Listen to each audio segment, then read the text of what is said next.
There's two elements always at play when it comes to having a real, he's too close to me.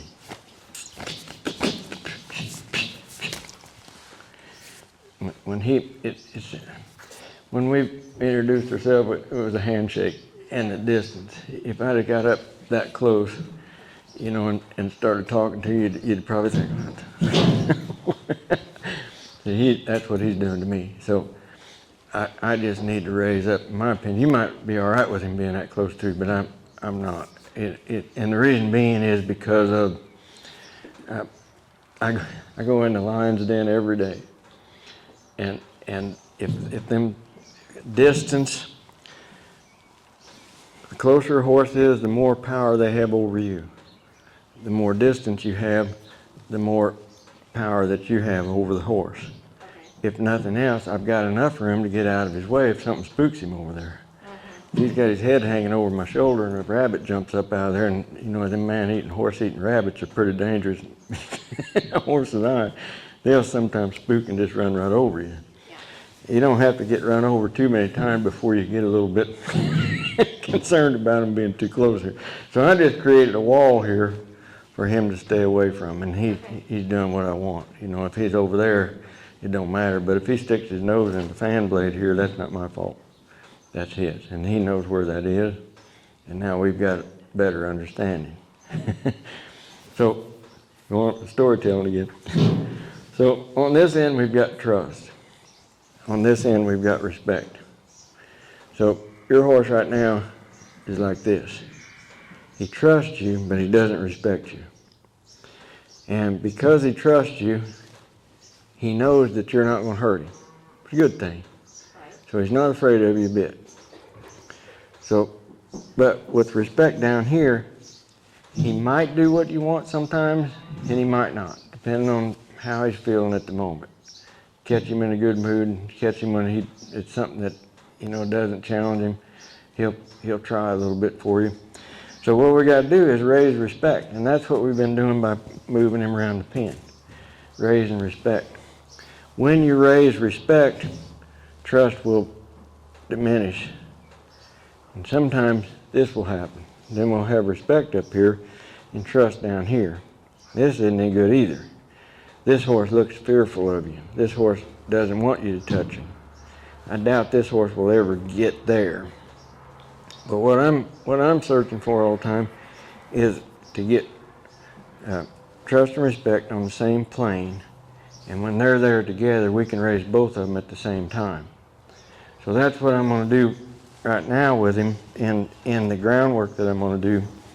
And I'm going to ask this horse to come forward here and go around me to the left. So I've asked him to go forward. The reason that this hand come up wasn't to point and tell him this is the way I want you to go. It was so he would feel that halter on the back of his head. Okay. The halter said come up and go this way. My hand didn't do anything. Now he didn't respond as I needed to, so I'm going to create energy, and the energy is going to come back there behind that drive line, and he just see him up against there, not trying. That is what you just witnessed there was what you were accomplishing with your, in your opinion, desensitization. He was still, but that's all he was. You ever seen a rabbit that sitting out in the wide open, and that rabbit is still? He's still, but in his mind he's not. Once he moves, he knows he's exposed, so then he runs for his life. So I'm going to ask again for this horse. Very good. Now that. Okay. Learn behavior. The horse set me up to do that because he's learned how to do that. Okay? And the reason that he did it is because he can.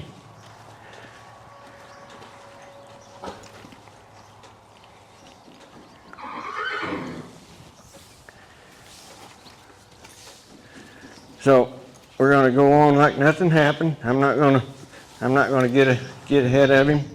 I know he's going to try it again. So I'm going to be ready for it this time.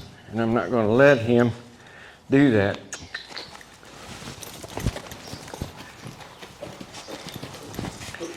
You can't put yourself on a horse in this frame of mind right here. Get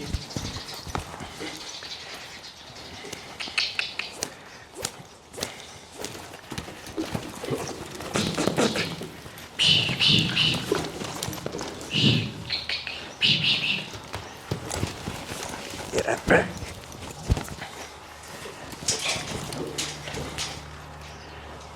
When you seeing me bump on him, it's because I've seen him leave, and I'm creating a wall on the other side of that bumping. He's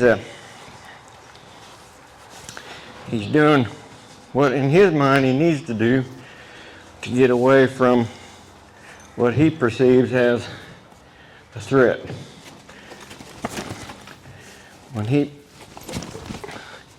When he leaves, and I haven't told him to leave, if I just stand there and watch him go around, I'm saying, go ahead and do whatever you want to do. I'm not going to do anything about it. But if I set a wall and he runs into that wall, and he knows he's hitting the wall himself, he's smart enough to quit doing that. Now, see that defensive posture? He's hiding behind his shoulder, getting too close. So he's taking power back over by getting close. He's assumed a defensive posture that he knows he doesn't have to listen to me in. So I'm going to raise up here, get that shoulder to move. There. As soon as he took them steps, that's our left. If I hadn't have known that he was going to do that again and been ready, he'd have got away again right there. So I let him run into that. Now he's pushing on me. He ran over me in his mind right there. He just shouldered up. So I'll show you. How dare you? Who do you think you are in his mind telling me what to do? Don't you know that I make the decision in this relationship? So he's set the stage to challenge my role as a leader. I either going to cave to it. Come on, get your feet moving. Or we're going to set the stage to where don't push in on me. Don't leave. Come on.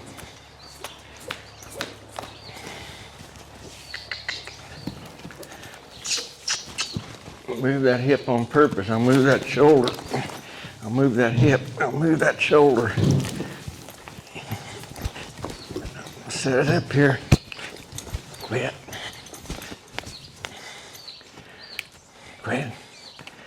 Got to be careful right here, because when I ask him to move his shoulder to the right, he's liable to look back here at that whip and not look at me, and he'll run flat over me. So I've got to be careful in the position I'm in.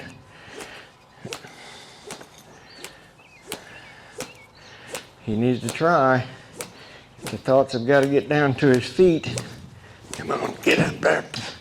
There.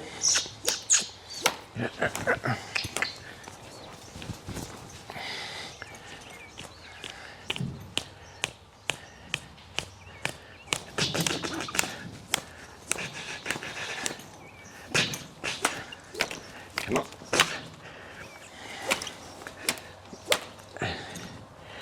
This is what, again, the product.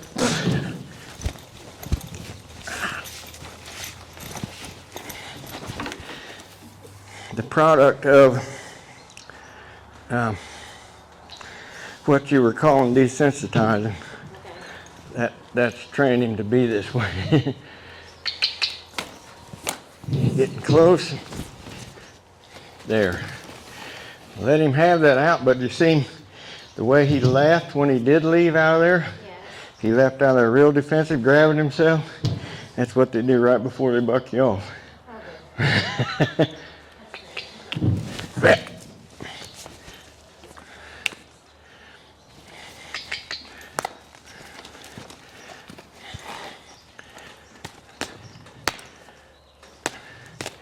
He's got his head in the fan blade. All he needs to do is step to his right.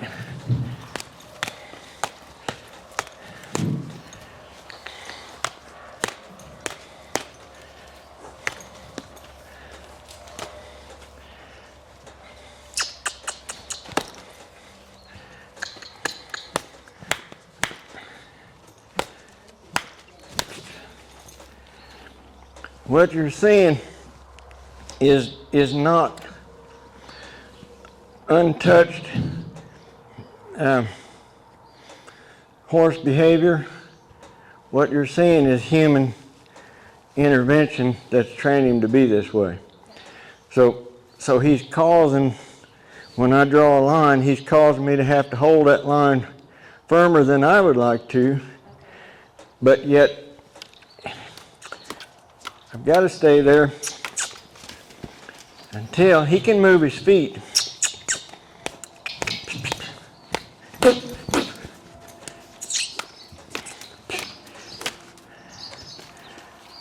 Big change. See how he stepped out of there that time? Stepped into freedom while his feet were moving.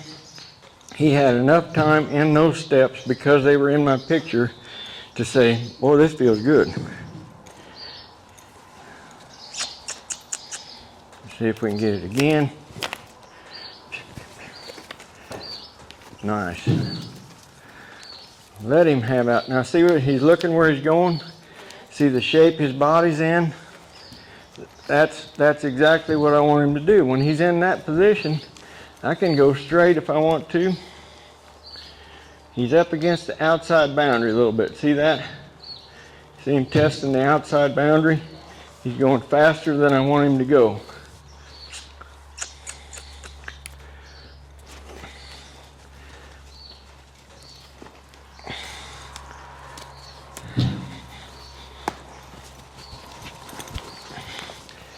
He got through my boundary, but not completely.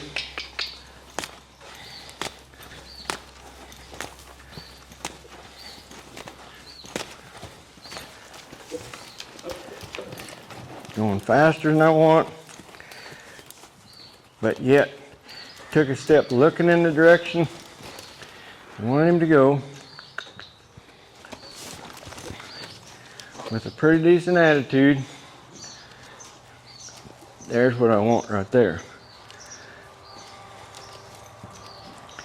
So I should be able to position myself to go forward right here behind the drive line without him pulling on that lead rope.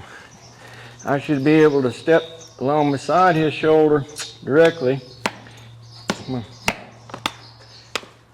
have him continue moving and stay. Sorry, I'm right underneath that speaker, and that's when it squalls like that. He should be able to walk straight here.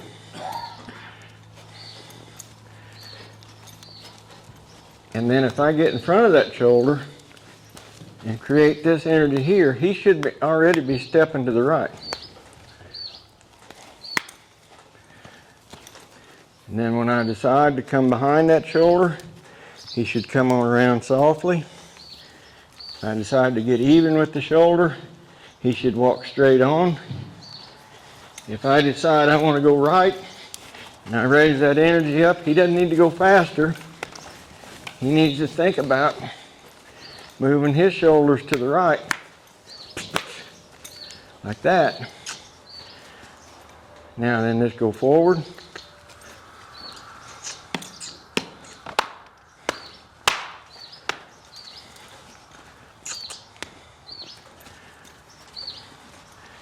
go straight. Let's go to the right. See him pushing on me with that shoulder. Very good. See him come off of me. Move those feet. Now can you see that now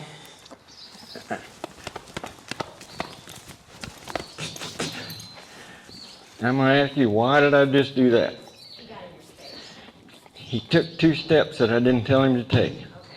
If he moves his feet, and I haven't told him to move his feet, he's out of my picture. If I don't respond to that, then he's going to say, I don't have to listen to you anymore.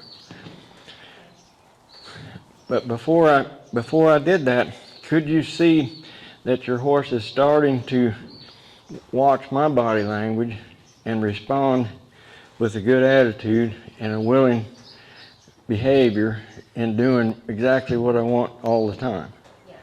Yes. And to me, this is a good stopping place for this evening. In my opinion, he's not ready to ride yet.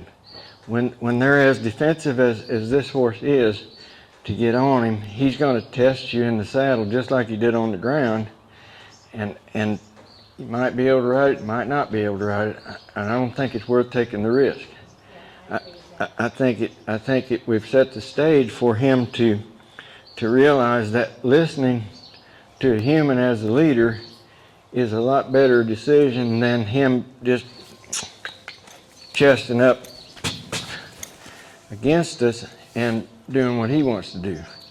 He almost took advantage of me looking over here. I almost missed those steps, but then I saw them and I just replaced them. Now that doesn't mean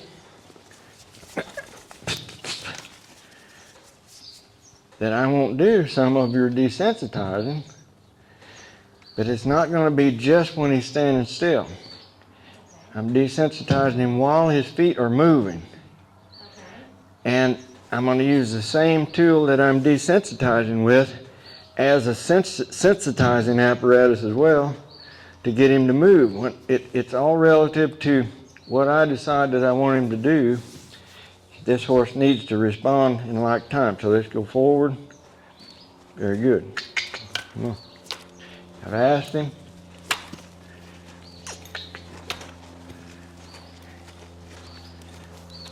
So it took more to get him to move than I would have liked to have used, but it took what it took. Doesn't matter. The response is the same. When he responds correctly, it is in complete freedom and complete obedience. So to go left, I'll hang behind that shoulder just a little bit. To go straight, I'm right on the shoulder. There he's defensive again.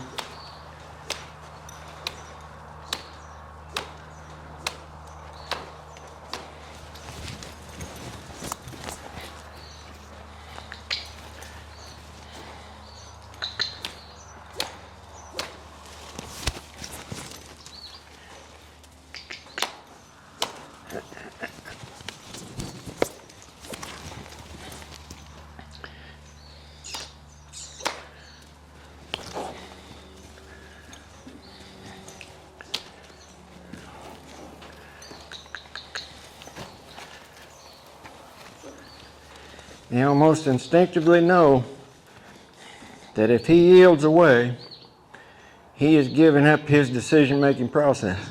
If he stays braced up like this, he's in control. So that's what that was all about. As soon as he stepped into it, you see, he's not resentful of it. You know, in fact, he likes the feel of what's going on right there.